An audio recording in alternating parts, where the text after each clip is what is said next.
Обзор вентилятора Европласт.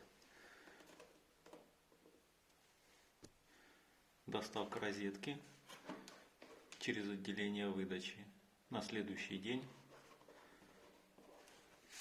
Вот так вот технические характеристики вентилятора.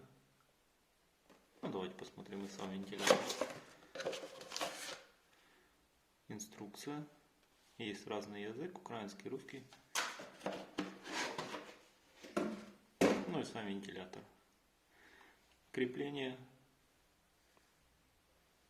Самый обычный, цвет. Провода нету, необходимо будет проложить самостоятельно.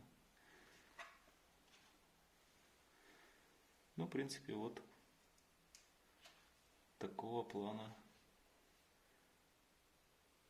Цена и качество, я думаю, лучше не придумаешь.